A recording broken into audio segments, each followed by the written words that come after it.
All right, welcome back to the Spinnin Backfist MMA Show. It is Robbie Fox, it is JackMac, and we are here with the UFC Interim Heavyweight Champion, Tom Aspinall. We were just talking a little bit about New York, little pizza. Feel good to be back in the city where you won your title? It does. This is actually the first time I've been to the States without fighting. So it's quite nice. You know, it's quite a different experience when you're fighting somebody because you can't really enjoy it as much as you could regularly. Like, obviously, I've got stuff on like media and stuff this week, but there's not as much stress as there would be having to fight someone in a few days. So it's very nice. Yeah. We were just talking about pizza. I mean, you couldn't eat pizza before. I mean, I'm a heavyweight. I can eat whatever I want. That is true. I like to try and put good stuff in my body. Do you know what I mean? That makes sense. That makes sense. I try not to. I don't like, as we say in the UK, I don't like to take the piss. Yeah, taking the piss. Yeah, we know.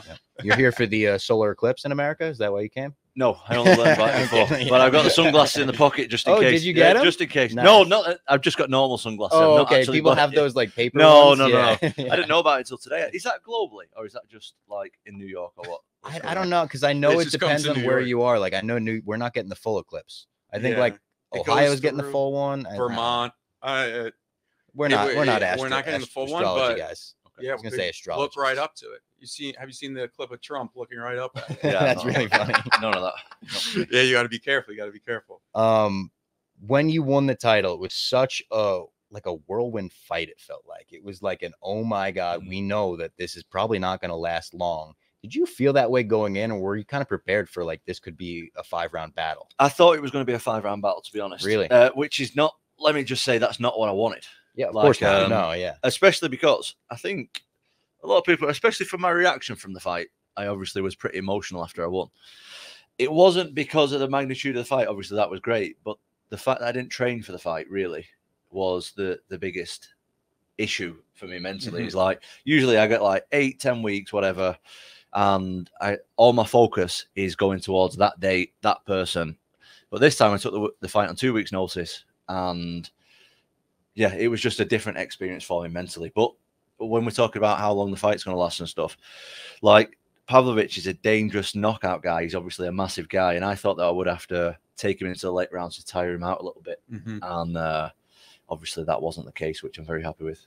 Was there an internal struggle with accepting the fight, being it was on 2 weeks' notice? Like, were you close to saying no, or because it was a big opportunity where you're like, I said yes straight away. Yeah. Just because you just never know when opportunities like that are going to come around. Like, I got the call off UFC, and the first thing they said is, will you be ready to fight in 2 weeks? They didn't tell me who. They didn't tell me what had happened. They didn't tell me who against. Was that Hunter? That was Hunter, yeah. Okay. And they called me at like 4 a.m. as well. Yeah. Oh my god. Did not take into consideration. Have you seen the photo? The time he has difference. like 8 phones. Yeah, he has so many phones. No. It's outrageous. So you know how they go when they play blackjack and yeah. So there's a photo recently of Hunter with legitimately 8 phones, and everybody, because it was tweeted out from an NFL account, they were like, "Oh, who's this guy with all the phones?" And all the MMA fans were like, "Well, that's probably the Russia phone, the UK phone, the American phone." Well, he didn't take into consideration time difference because I was fast asleep, but he actually called me and my phone was ringing, and I seen, like, you know, you like half asleep and it's ringing, and you're like, I'll just leave it. And then I had a quick look over, and I seen that it was Hunter calling me. I'm like, I'll just leave it. I'll call him back in a few hours. And then I was like, who am I kidding? I'm not going to be able to sleep now. So I called him back, and he just said, listen, will you be ready to fight in 2 weeks? I said, what's going on? What about Jon Jones? Like, this is Jon Jones. Yeah. And he just said, I can't tell you right now. Will you be ready to fight in 2 weeks? And I just said, I'll be ready to fight in 2 weeks. The next day he called me and said, obviously told me what's going on. So yeah, I was ready to go.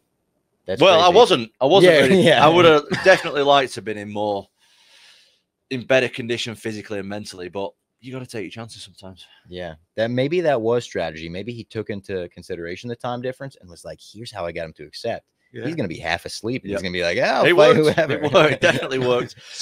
I mean, I'm never the type of guy that says no to fights. You know what I mean? Yeah. Like, I'm here to fight, so I'll take it. Speaking of fights and possible fights, all the fans were speculating, kind of had some fun with it on social media. Was the Alex Pereira fight close for this upcoming weekend, or was that more so, you know, as you just said, taking the piss? It was taking the piss. Okay. And I can tell you now that the fight's not happening. I just seen somewhere that he was saying that he was interested into moving up to heavyweight. Yep. And at the time, none of us had fights, so I was like, we'll just have a little bit of online flirting and see what happens. Yeah. And nothing happened. Well, it got you a lot of clicks, and I mean, it was brilliant because I mean, we believed it. We were like, "There's no way," but is there a way? I thought there might be a chance, to be honest. At one point, were there any UFC 300 talks for you or no? No, not really, not really. Well, there actually was. They asked me would I be ready to fight if Stipe was available. Oh, I said yeah, and then they said that Stipe just wants to fight Jon Jones, so I didn't. Yeah. That was it. I mean, and we'll see what happens now. We'll Obviously, Jon Jones he's in the news again this week. What did you make of that when you saw it? I think that's nothing to do with me. Yeah, I don't know what happened. Yeah, I have no idea. That's his business. Do you think you'll get that fight one day? No. You don't think so? No. Do you still want it? I've said I don't know what else I can do, to be honest with you. I don't really want to spend too much time talking about Jon because I've literally exhausted all my options to get the fight at this point. The ball is completely in his court. Like I've said on a million interviews, I've tried a million different ways saying that I want the fight, and there's nothing more that I can really do. Were you shocked by how he reacted when you touched him on the shoulder? No, I mean, I was just being friendly. I wasn't trying to come across any patronizing or nothing. I wasn't trying to be confrontational. I was kind of just trying to be friendly. No. When that happens, do you think in your mind, man, that's going viral? I mean, we're both content creators, so we have different minds. But when that happened, maybe your team saw it and was like, that's a good one. Yeah. No, you know what? It was literally, you can't really see off the videos, but we were both at like a meet and greet thing. It's called the Arnold's. In the Arnold, they have that in America. It's a big thing. So busy there. And I was literally, we were like 20 meters away from each other. I was there and he was there all day. You think they did that intentionally? I think they possibly. So I thought, knowing this would be great. Or I thought, you know what, I'm not just going to stand here all day and like leave without at least seeing it. I've never met Jon before. That was like the first time I've met. So I thought, better go over and just. What about Stipe? Have you met him? Seen him, never met him. Yeah, because he was when I fought my last fight in MSG. He was here watching. That's right. Yeah. Do you think that's a fight you could get? No, you don't think so? No. Well, so what's next? Being realistic, I guess. I don't know. I don't know. I've never said no to anybody. Yeah. So if they every single time that the UFC have offered me a fight, I've said yeah, and that's not going to change. So if they offer me the fights, I'll take them. And I'm not here to nitpick anybody. I don't feel like I'm in a position to choose opponents right now. I'm just fight whoever they give me, basically. Yeah, that's cool. Obviously, we fantasy book matches all the time. Of course, yeah. And I'm sure there's names that you think of, but there's so many possibilities. But it's going to be awesome. We just want to see you back in the ring because I mean, when we did see you, obviously it was very short, but I mean we were there, and the eruption was electric, awesome, as they say in America. Yeah, there was definitely. Or what's it called? Limbs. There was limbs. What is that a thing in the UK? Like limbs. Like when you score like he's saying 93rd minute. I've never heard of it. What? Oh, you don't like football? Okay, yeah, it's like a 93rd minute goal. It's like the limbs in the crowd. No, it was limbs. Oh, okay, right, I get it. No, limbs, like LIMB. Yeah, it seemed pretty wild. I don't think people expected that. Me being one of them, to be honest. I mean, heavyweight MMA is so crazy. Yeah. You just never know. Like MMA is crazy on its own. When you put two like massive guys in there with like the smallest clubs you can get, you just got to expect anything. It's crazy. How is his power compared to the other strikers you faced? He hit you pretty hard in the first round. You got me pretty good, but you know what? I wasn't dazed or anything like that. I've been hit before when I've like seen a white flash and stuff and been a bit dizzy. I was fine. The way you took that punch was it was a good shot. It was definitely a good shot. But I was honestly fine. Like if I was hurt, I would have no problem saying that. Of course, I'm not going to have like. Well, your body didn't react. I was fine. I was honestly fine. The only thing is he like knocked my mouthpiece out a little bit, so I had to like readjust it. But I was good. Yeah. UFC 300 is this weekend. You're going to be there, I assume? I'm going to be there. Is there a fight in particular you're looking forward to the most? I mean, you can go top to bottom from the first prelim to the. I know I have them written down here because I'm like curious as to like. I really like obviously the two light heavyweight fights, that being Alex Pereira against Jamal Hill. I'm really looking forward to that, of course. Also, I'm really looking forward to Oliveira against Sarukian. I think that's such an interesting fight grappling wise, and I just don't think there's a fight on there you can look at and be like, this is a bad fight. Every fight on there is good top to bottom, but I think most of all probably Sarukian and Oliveira I'm looking forward to the most. Do you have like a prediction? Do you like to make picks before fights? I know it's awkward because it is awkward. You see these guys now. It's definitely awkward. On what fight exactly? The Oliveira one. I think Oliveira will win. Yeah. Yeah, I think so. Grappling edge, you think? Yeah, I think so. I think so. I think he's just got so many different finishes from so many different spots that you can't. I don't know though. It's such a pick and fight, you know. I don't know. It could go either way, but I think it's difficult to say when you're a fan of somebody. It's difficult to bet against them in it. You know what I mean? I mean, I'm a fan of both guys, but Oliveira, for what he's done in the sport, I just love him. I think Do you ever look at fights such as that and compare them to, you know, obviously the main event? We have Pereira against Jamal Hill, obviously striking.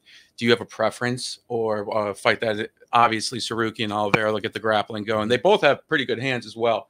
Hill and Pereira, it seems like it may just be a kickboxing fight. Great fight. Yeah. Great fight. Absolutely. And I think a lot of people, from what I can tell at least, a lot of people are counting out Hill. And the guy's got a lot of power. Oh, my God. So I've just started doing a bit of work for TNT Sport, which is like the outlet of, it's the channel that provides the UFC in the UK. Yep. So it's the channel that is shown on. And I've started doing like a bit of a breakdown show where I actually broke down and watched a lot of film on Hill. Ooh. And I used to think Hill was just like a guy with a lot of power who comes. He's actually really technical. His footwork is really good. The way he cuts off the octagon, the way he cuts off his opponent, the way he sets up his strikes is really good. And I think from the outside looking in, you think, oh, he's a big guy. He's got a lot of power. That's it. But he's actually really, really technical. And his awareness of like where he puts his opponent at all times is really, really, really high level. So I wouldn't be surprised if Hill won. Will you watch film like that of specific fighters to find inspiration or note anything? I'm a massive UFC fan anyway. The problem is these days is I don't get to watch all the events because I'm just too busy. Like in my own training, I got 3 children as well. I got it all going on. So I don't find the time anymore just to like. And they could be quite late for you. It is late. Yeah. And I don't. Or early. Like on a Sunday morning when I've got my kids, I'm not. They're running around. They don't want to watch the UFC. So a lot of the time, I'll always keep up with my division, of course. The heavyweight division is my division. Have they been brought to any of your events yet or no? My kids? Yeah. No, they're not coming either. Okay. No, is that something that you've decided? I don't want him to come. I mean, my oldest kid's 7, so it's not that old. But no, I don't want him to come. Do they watch the fights afterwards? Like if you win? Yeah, they watch them. They watch them. But like, I promise this is going to be okay. They're not too interested, to be honest. I mean, when you're 7 years old. The way you're talking seems like you're okay with that. I'm all right with it. I'm fine with it. I'm fine with it, yeah. So do you want them to fight or no? No. Okay. No. We hear that from a lot of fighters. I think, I don't know. It's like a dangerous sport. And you can obviously make a lot of money out of it. You can live a really good lifestyle out of it. But I think at the lower levels, like before you get in like the top 15 of the UFC, it's just a lot of like, it's a very, very, very, very, very small percentage of people who make it into the top 15 of the UFC. And before then, you're just making absolutely no money. And it's really dangerous. And I just think there's easier ways to make a living than that. Yeah, 100%. And it's so hard, it seems, at least from the outside, to break in and be noticed even if you are a great fighter. Like if you're on the regional scene, it seems like there's a lot of kind of scummy promoters and stuff. Like, did you deal with any of that on the come up? Local promoters, I can only speak about the UK because obviously that's the scene that I'm from. They just care about you when you're selling tickets, really. Yeah. Realistically speaking. Like if you're making the promoter some money, they'll give you good fights, they'll put you on the show. Otherwise, they're not too bothered. Was it easy for you to sell tickets in your first few fights? Like get all your friends and family coming or stuff like that? Not really. I mean, it was a bit tough, but I think I'm pretty lucky as like, I think a lot of people from like my local area always like gravitated towards me. I think just me being like a local guy and like a pretty normal guy as well, people just wanted to see me do good generally. So I've always had like a pretty good following anyway. So I always did all right with the ticket sales, which worked well for me on the local show. So, but not everybody has that. Do you know? I think especially being an MMA fighter, right? You have to put a lot of time into it. Like you have to spend all your days in the gym. If you're not in the gym, you have to be resting, ready for your next training session. That means you can't have that many friends. Yeah. So if you don't have many friends, who are you going to sell tickets to on a local scene? Yeah. Because you ain't got any fans. Yeah. If you're fighting in front of 500 people, you don't have many fans. 500 probably was a good crowd. No, 500 people at local events. That's quite a lot of people. Yeah, it's a lot of people. Yeah. So if you're selling, tickets to your 20 friends, that's not a lot of money for the promoter. So it's difficult to get by. Yeah, I feel like people don't think about that when they think about fighters. They think, oh, if you're good, you're just going to eventually make it to the UFC, especially if you don't even have the most exciting style. What if you're an amazing grappler who can't sell tickets because you're winning fights via decision or something like that? It's a really like weird dynamic. It's tough. Like if you're an MMA fighter, most of your friends are obviously other MMA fighters. Yeah. And they also have no money. Yeah. So good luck selling them tickets. You know what I mean? Like it's, or they're on the card or they're in your tough. corner. It's tough, yeah. man. Like being an MMA fighter at lower level is tough. Like it's a tough thing to do. So I can't say about like other countries because I don't know. I only know about the UK, but it's not easy. Yeah, I can't imagine. Your strength and conditioning, how impactful has that been for your rise? I know obviously you had the knee injury and whatnot. Did that change any of how you went about your training? Is there anything that you do like kind of prehab or whatnot? I don't know the exact term that you would say. Well, I really look after my body these days. Yeah, I noticed it on your Instagram. I never used to. Yeah, really?